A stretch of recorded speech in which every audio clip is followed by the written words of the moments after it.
Hi, everyone. This is Matt Rogers. And this is Bowen Yang. We're co-hosts of the podcast Las Culturistas. Question for you. Wouldn't you like to feel it all? Well, Trojan, America's #1 condom, is here to help with Trojan Bearskin Raw. Ooh, America's thinnest latex condom helps you enjoy a more natural experience and features a silky smooth lubricant to increase comfort and sensitivity. It's like putting on a silky glove, except not on your hand, on another part.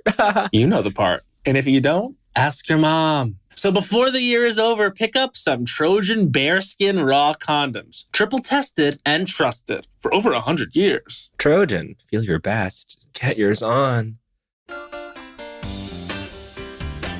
Hi, everybody. Welcome to Michigan's Auto Talk podcast. This is episode 37. Every episode of Michigan's Auto Talk podcast is about celebrating the automobile, everything automotive. We're also about helping and supporting you, the amazing car and truck owners all across the great state of Michigan, birthplace of everything automotive. I'm Phil Tower, executive producer of the show, occasionally pontificator on everything automotive, and the real stars of the show, Al Schwinkendorf and John Puick, and we have a special guest with us this week, which we will introduce in just a moment. This is, by the way, this is our final show of the year for 2021, and we will have all new episodes as long as the internet and everything else works in 2022.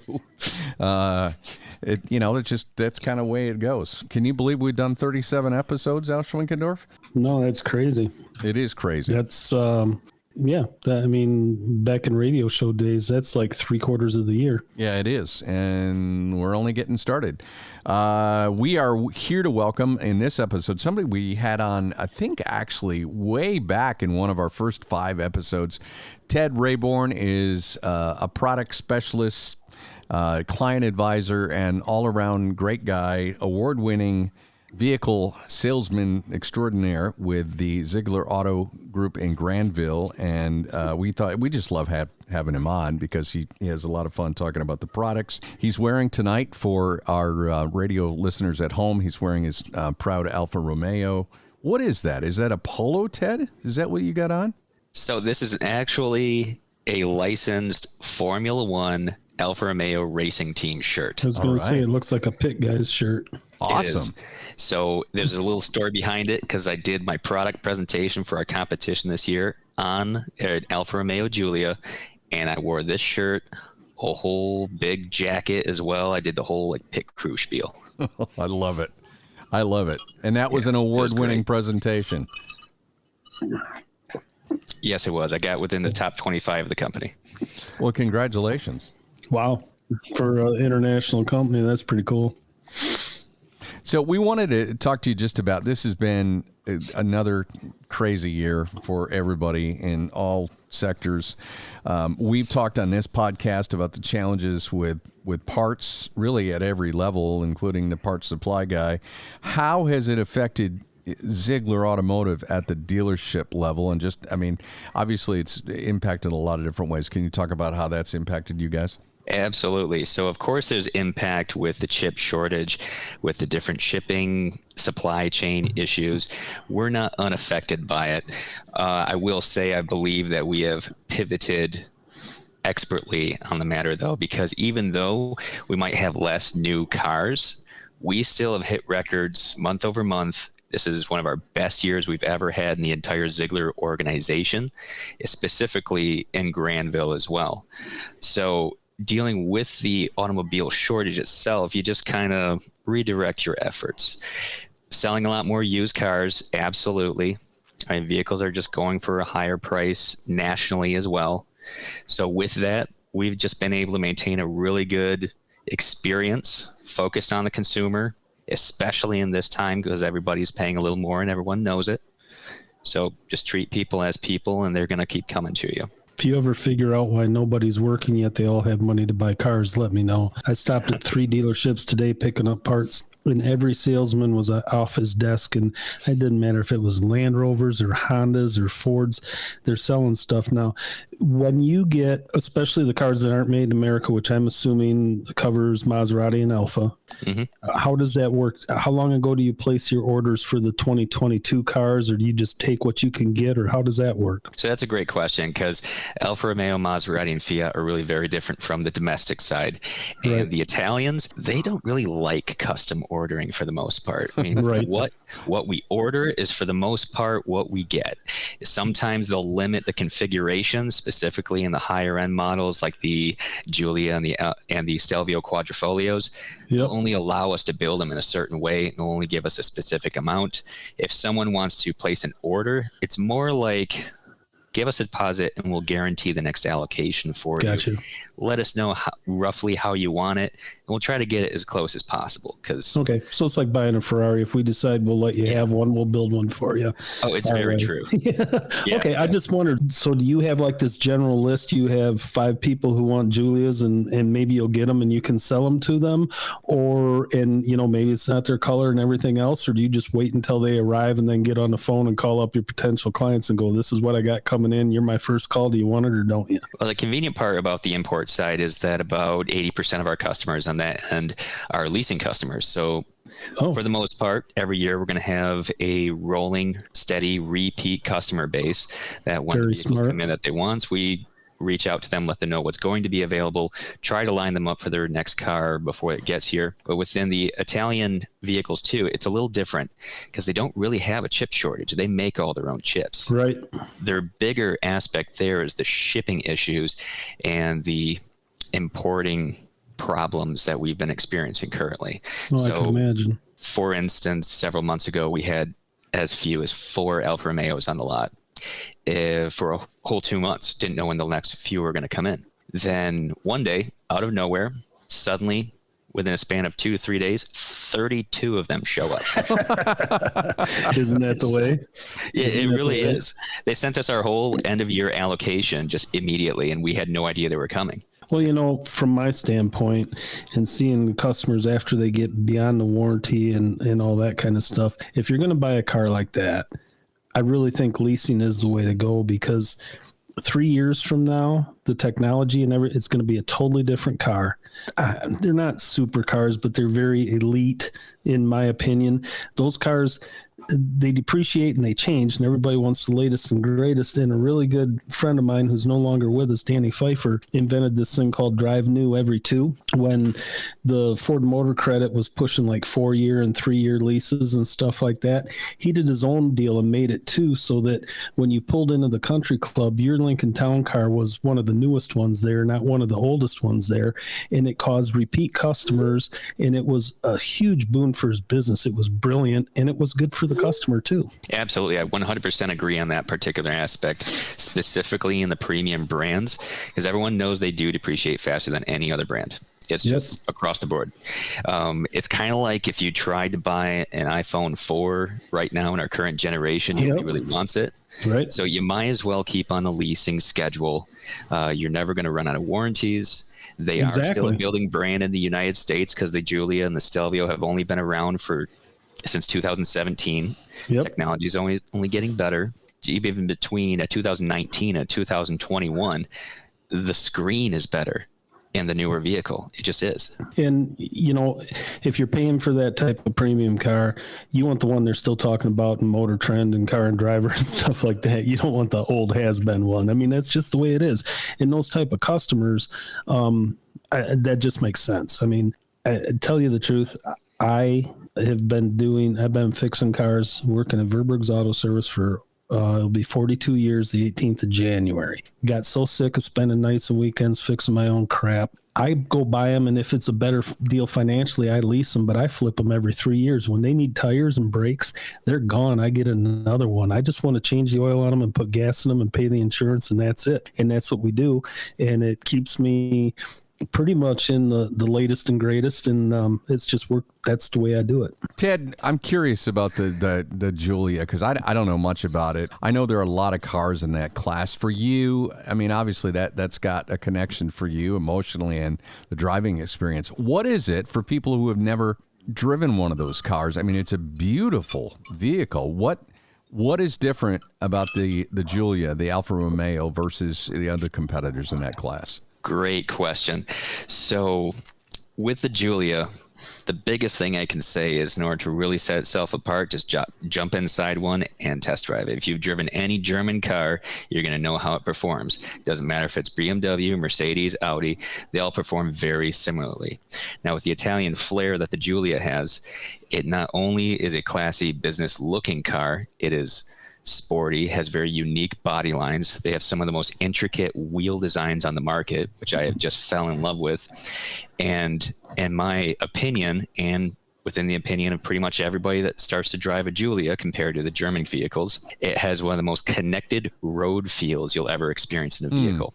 So it's just one of the most pristine drivers made driving cars, from the handling to the throttle response to the braking, just to quick steering and maneuverability, as well as the all-wheel drive system that keeps you safe and secure on literally any condition.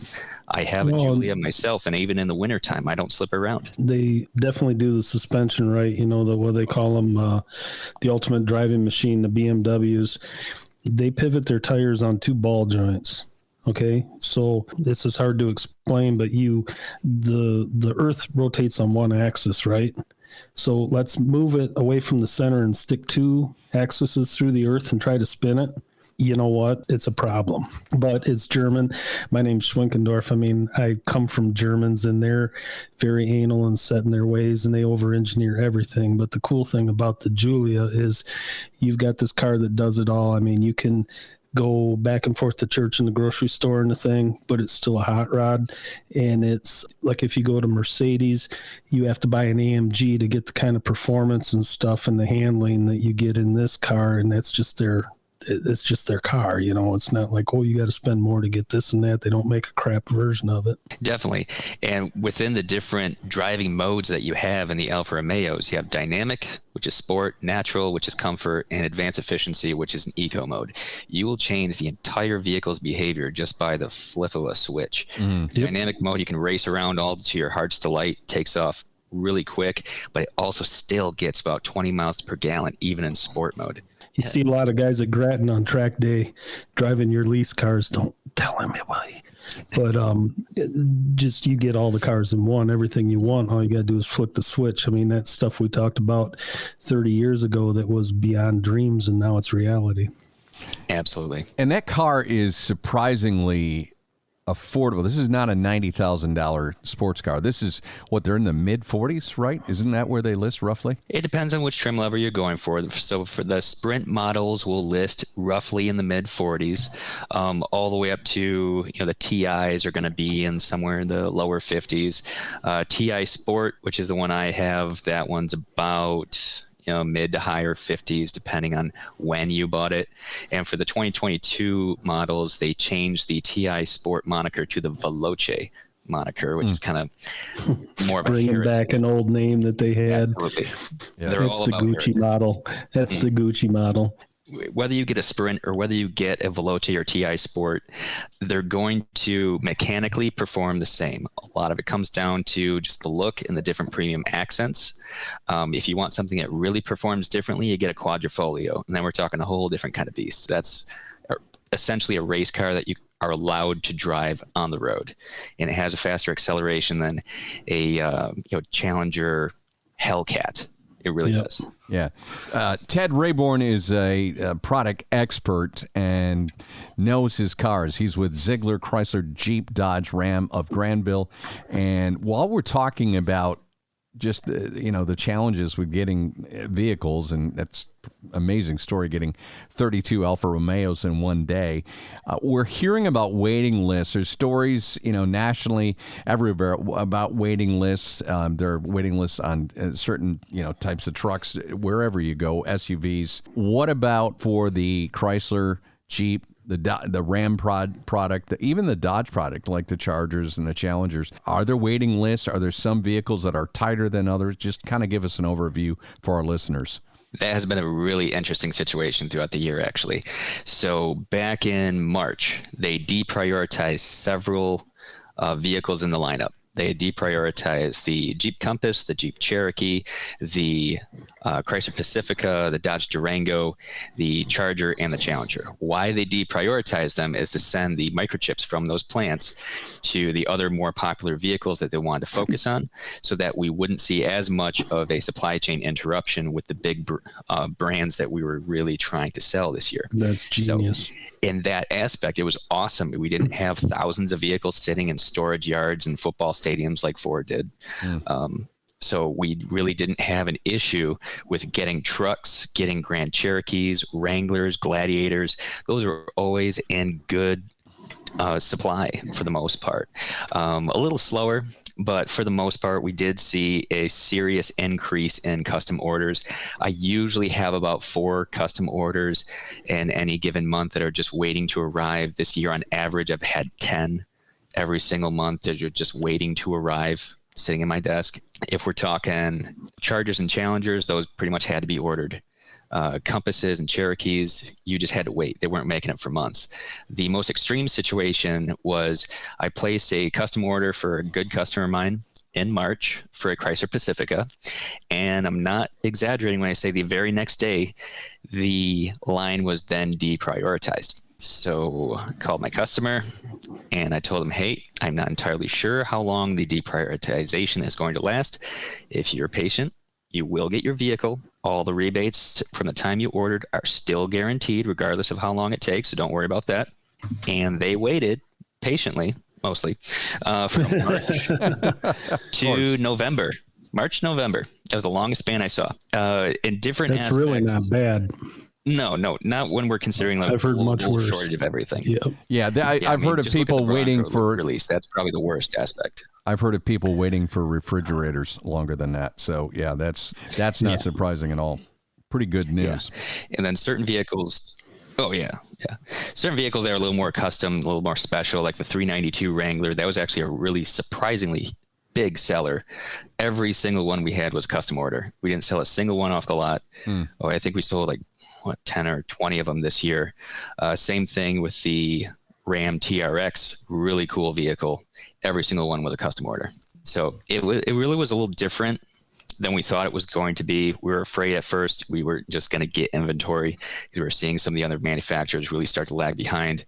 But I would really give the guys at Stellantis big props for their planning. They helped keep us stocked.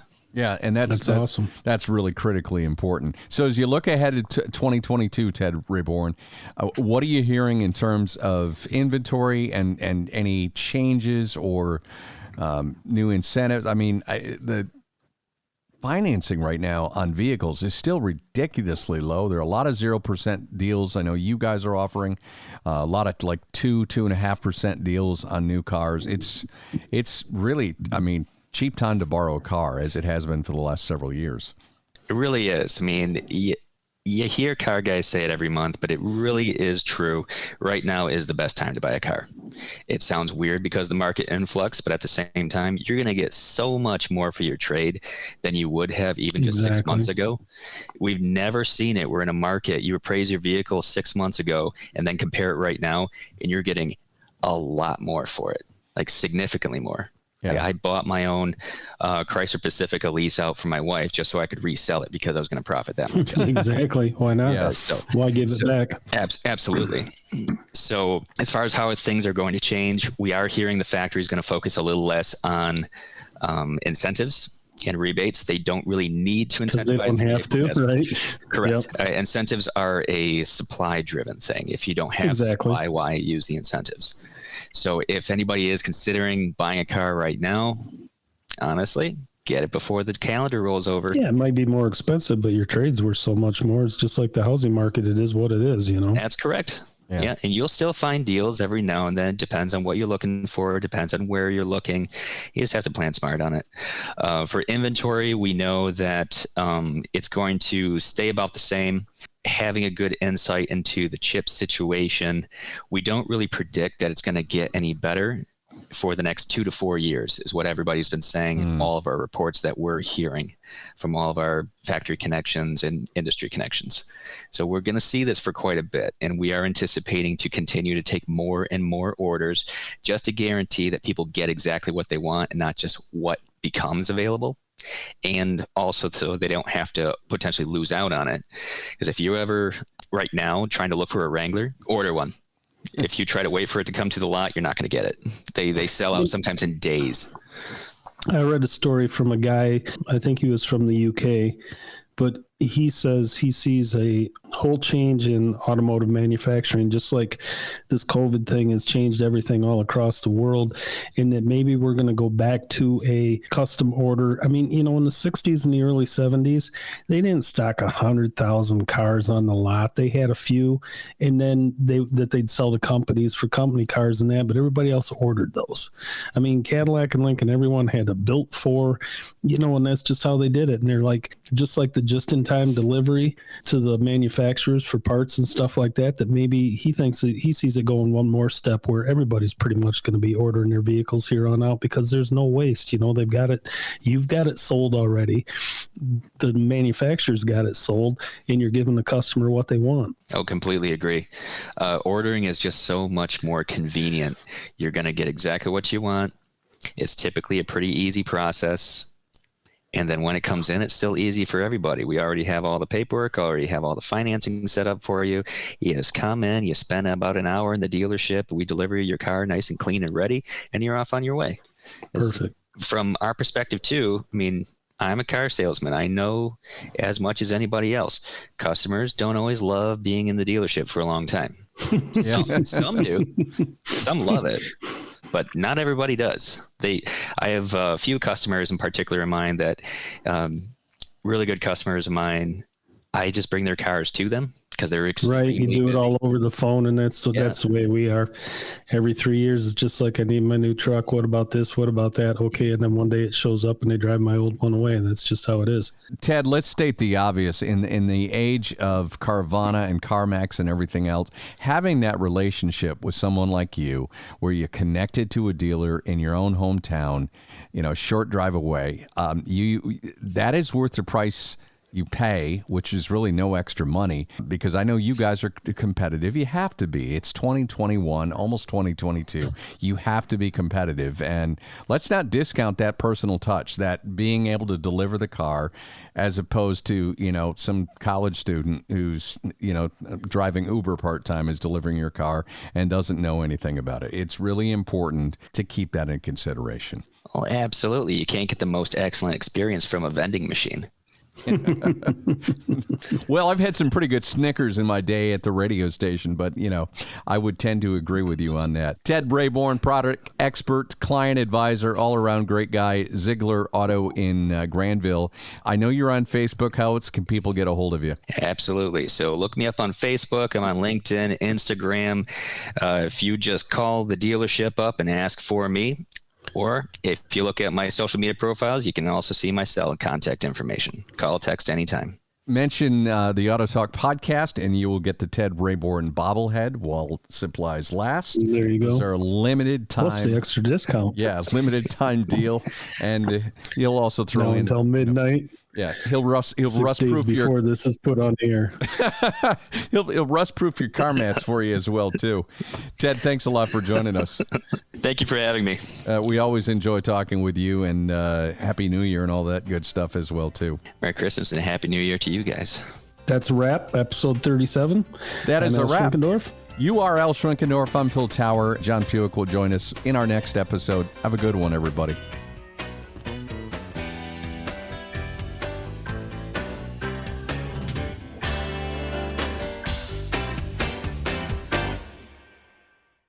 Facebook leads the industry in stopping bad actors online. That's because they've invested $13 billion in teams and technology to enhance safety over the last 5 years. It's working. In just the past few months, they've taken down 1.7 billion fake accounts to stop bad actors from doing harm. But working to reduce harmful and illicit content on their platforms is never done. Learn more about how they're helping people connect and share safely at about.fb.com/safety.